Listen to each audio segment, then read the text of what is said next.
ರಾಹುಲ್ ಗಾಂಧಿ, ಅಖಿಲೇಶ್ ಯಾದವ್ ಮತ್ತು ಅರವಿಂದ್ ಕೇಜ್ರಿವಾಲ್ ಅವರ 3 ಚಿತ್ರಗಳಿರುವಂತಹ ಒಂದು ಪೋಸ್ಟರ್ನ ಮಾಡಿ ಅದನ್ನು 3 ಇಡಿಯಟ್ಸ್ ಅಂತೇಳಿ ಹೇಳಿ ಹಾಕಿ ಯಾವುದೋ ವಾಟ್ಸಪ್ಪಲ್ಲಿ ಬಂದಂತಹ ಒಂದು ಪೋಸ್ಟನ್ನು ಇಟ್ಕೊಂಡು ಅದಕ್ಕೆ ಪೊಲೀಸರು ತಕ್ಷಣಕ್ಕೆ ಅರೆಸ್ಟ್ ಮಾಡಿ ಕ್ರಮವನ್ನು ಕೈಗೊಂಡೂ ಕೂಡ ಉದಯಗಿರಿ ಪೊಲೀಸ್ ಸ್ಟೇಷನ್ ಮೇಲೆ ಏಕಾಏಕಿ ಪುಂಡ ಮುಸಲ್ಮಾನರು ಆಕ್ರಮಣವನ್ನು ಮಾಡಿ ಸಾವಿರಾರು ಸಂಖ್ಯೆಯಲ್ಲಿ ಸೇರಿ ಅಲ್ಲಿರುವಂಥ ಪೊಲೀಸ್ ಅಧಿಕಾರಿಗಳ ಮೇಲೆ, ಪೊಲೀಸ್ ಠಾಣೆ ಮೇಲೆ ಕಲ್ಲು ತೂರಾಟವನ್ನು ಮಾಡಿದ್ದಾರೆ. ಅಲ್ಲಿ ACP DCP ಇರ್ಬೋದು, ಕಮಿಷನರು ಸ್ಥಳಕ್ಕೆ ಬಂದರೂ ಕೂಡ ಅವ್ರ ಮೇಲೂ ಕೂಡ ಕಲ್ಲು ಬಿಸಾಡಿದ್ದಾರೆ. ಇದು ಮೈಸೂರಿನಲ್ಲಿ ನಾಗರಿಕ ಸಮಾಜ ತಲೆ ತಗ್ಗಿಸುವ ರೀತಿಯಲ್ಲಿ ಉದಯಗಿರಿ ವ್ಯಾಪ್ತಿನಲ್ಲಿರುವಂಥ ಒಂದಷ್ಟು ಜನ ಪುಂಡರು ಈ ಕೆಲಸವನ್ನು ಮಾಡಿದ್ದಾರೆ. ಈ ಘಟನೆಯನ್ನು ನಾವು ಖಡಾಖಂಡಿತವಾಗಿ ಖಂಡಿಸ್ತೀವಿ. ಇದು ಕಳೆದ ಒಂದು 15 ವರ್ಷಗಳಿಂದಲೂ ಕೂಡ ಈ ಉದಯಗಿರಿ ಪೊಲೀಸ್ ಠಾಣೆ ವ್ಯಾಪ್ತಿನಲ್ಲಿ ಪೊಲೀಸರನ್ನೇ ಗುರಿಯಾಗಿಸಿಕೊಂಡು ದಾಳಿ ಮಾಡುವಂಥ ಕೃತ್ಯಗಳು ನಡೀತಾನೆ ಬರ್ತಾ ಇದ್ದಾವೆ. ಈ ಹಿಂದೆ AK ಸುರೇಶ್ ಅಂತೇಳಿ ಒಬ್ಬಳು ಪೊಲೀಸ್ ಅಧಿಕಾರಿಯ ಕುತ್ತಿಗೆಗೆ ಕೊಯ್ದಿರುವಂಥ ಒಂದು ಘಟನೆಯನ್ನು ಕೂಡ ಇಲ್ಲಿ ನಡೆದಿತ್ತು.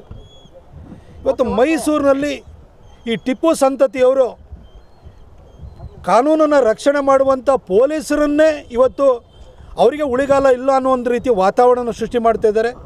ಇದು ಸಿದ್ದರಾಮಯ್ಯನವರ ಆಡಳಿತದಲ್ಲಿ ಯಾವ ರೀತಿಯ ಪರಿಸ್ಥಿತಿ ರಾಜ್ಯದಲ್ಲಿ ನಿರ್ಮಾಣವಾಗ್ತಾಯಿದೆ ಅನ್ನೋದಕ್ಕೊಂದು ದ್ಯೋತಕವಾಗಿದೆ. 2023 ಚುನಾವಣೆ ಸಂದರ್ಭದಲ್ಲಿ ಹೇಳಿದ್ದು, ಒಂದು ವೇಳೆ ಕಾಂಗ್ರೆಸ್ಸಿಗೆ ಓಟ್ ಹಾಕಿದರೆ ಸ್ಥಾಪನೆ ಆಗುವಂಥದ್ದು ಕನ್ನಡಿಗರ ಸರ್ಕಾರ ಅಲ್ಲ, ತಾಲಿಬಾನಿ ಸರ್ಕಾರ ಅಂತೇಳಿ ಇವತ್ತು ಒಂದೊಂದು ಘಟನೆಗಳು ಕೂಡ ಈ ತಾಲಿಬಾನಿ ಸರ್ಕಾರ ಬಂದಿರೋದಂತ ತೋರಿಸ್ತಾ ಇದೆ. ನಾವು ಈ ಘಟನೆಯನ್ನು ಖಡಾಖಂಡಿತವಾಗಿ ಖಂಡಿಸ್ತೀವಿ. ಪೊಲೀಸ್ ಇಲಾಖೆಯನ್ನು ಕೂಡ ಇನ್ನಾದ್ರೂ ಕೂಡ ನೀವು ಆಳುವ ಸರ್ಕಾರದ ಅಣತಿಯ ಮೇರೆಗೆ ನಡೆಯುವಂಥದ್ದನ್ನು ಬಿಟ್ಟು ನಿಮ್ಮ ಅಧಿಕಾರಿಗಳನ್ನು ರಕ್ಷಣೆ ಮಾಡ್ಕೊಳ್ಳೋದಕ್ಕೋಸ್ಕರನಾದ್ರೂ ಕೂಡ ನೀವು ಕಾರ್ಯಪ್ರವೃತ್ತರಾಗಬೇಕು ಅಂತ ಕೇಳ್ಕೊಳ್ತೀನಿ. ಈ ಹಿಂದೆ ಸಿದ್ದರಾಮಯ್ಯನವರು ಮುಖ್ಯಮಂತ್ರಿ ಆಗಿದ್ದಂಥ ಸಂದರ್ಭದಲ್ಲಿ ಪೊಲೀಸ್ ಅಧಿಕಾರಿಯಾಗಿದ್ದಂಥ ಮಲ್ಲಿಕಾರ್ಜುನ ಬಂಡೆ ಅವ್ರನ್ನ ಹತ್ಯೆಯನ್ನು ಮಾಡಿದ್ರು. PSI ಜಗದೀಶ್ ಅವ್ರನ್ನ ಡ್ರ್ಯಾಗನಲ್ಲಿ ಚುಚ್ಚಿ ಸಾಯಿಸಿದ್ರು. MK ಗಣಪತಿ ಅವರನ್ನು ಕೂಡ ಅನುಮಾನಾಸ್ಪದವಾಗಿ ಸಾವನ್ನಪ್ಪುವಂಥ ಘಟನೆ ನಡೆದಿತ್ತು. ಇದೇ ಮೈಸೂರಿನಲ್ಲಿ ರಶ್ಮಿ ಮಹೇಶ್ ಅವ್ರ ಮೇಲೆ ದಾಳಿಯಾಗಿತ್ತು. DC ಆಗಿದ್ದಂಥ ಶಿಖಾ ಅವ್ರ ಮೇಲೆ ಅವಾಚ್ಯ ಶಬ್ದಗಳಿಂದ ನಿಲ್ಲಿಸುವಂಥ ಕೆಲಸವನ್ನು ಸಿದ್ದರಾಮಯ್ಯನವರ ಶಿಷ್ಯನೇ ಮಾಡಿದ್ದ. ಈ ರೀತಿ ಘಟನೆಗಳು ಅವ್ಯಾಹತವಾಗಿ ಈ ರೀತಿ ಘಟನೆಗಳು ಸಂಭವಿಸ್ತಾ ಇತ್ತು. ಈಗ ಅವರ 2ನೇ ಅವಧಿಯಲ್ಲಿ ಪೊಲೀಸ್ ಸ್ಟೇಷನ್ ಮೇಲೆ ದಾಳಿ ಮಾಡುವಂಥ ಕೆಲಸವನ್ನು ಮಾಡ್ತಿದೆ. ಅಂದರೆ ಕಾನೂನಿನ ಪಾಲನೆಯನ್ನು ಮಾಡ್ತಿರುವಂಥ, ಕಾನೂನು ಸುವ್ಯವಸ್ಥೆಯನ್ನು ರಕ್ಷಣೆ ಮಾಡ್ತಿರುವಂಥ ಪೊಲೀಸರ ಆತ್ಮಸ್ಥೈರ್ಯವನ್ನು ಕುಗ್ಗಿಸುವಂಥ ಕೆಲಸ ಇವತ್ತು ನಡೀತಾ ಇದೆ. ಇದಕ್ಕೆ ಅವಕಾಶವನ್ನು ಪೊಲೀಸ್ ಇಲಾಖೆನ ಕೊಡಬಾರ್ದು ಅಂತ ನಾವು ಕೇಳ್ಕೊಳ್ತೀನಿ. ಅದು DJ ಹಳ್ಳಿ KJ ಹಳ್ಳಿಯಲ್ಲಿ ಘಟನೆ ಆದಮೇಲೆ ಹುಬ್ಬಳ್ಳಿ ಧಾರವಾಡಲ್ಲಿ ಇರ್ತಿ ಕಲ್ಲು ತೂರಾಟ ಆದಮೇಲೆ ಅವಾಗಲೇ ಎಚ್ಚೆತ್ತುಕೊಂಡು ಒಂದು ಕಠಿಣ ಕ್ರಮ ತಗೊಂಡು ಇಂಥ ಘಟನೆಗಳು ಮರುಕಳಿಸ್ತಾ ಇರಲಿಲ್ಲ ಅಲ್ವಾ ಅನ್ಸಲ್ವಾ? ಖಂಡಿತ DJ ಹಳ್ಳಿ ಮತ್ತು KJ ಹಳ್ಳಿ ವಿಚಾರ ಇರ್ಬೋದು, ಹುಬ್ಬಳ್ಳಿನಲ್ಲಿ ಪೊಲೀಸ್ ಜೀಪನ್ನು ಏರಿ ಅದನ್ನು ಜಖಂಗೊಳಿಸಿದಂಥ ವಿಚಾರ ಇರ್ಬೋದು.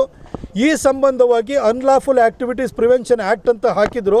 ಅದನ್ನು ಸಿದ್ದರಾಮಯ್ಯನವರು ಕ್ಯಾಬಿನೆಟ್ ಎದುರುಗಡೆ ಇಟ್ಟುಬಿಟ್ಟು ಅದನ್ನು ವಾಪಸ್ ತೆಗೆದುಕೊಂಡು ಒಂದು ರೀತಿ ಪುಂಡ ಮುಸಲ್ಮಾನರಿಗೆ ಫ್ರೀ ಪರ್ಮಿಟನ್ನು ಇವತ್ತು ಕೊಟ್ಟಿದ್ದಾರೆ.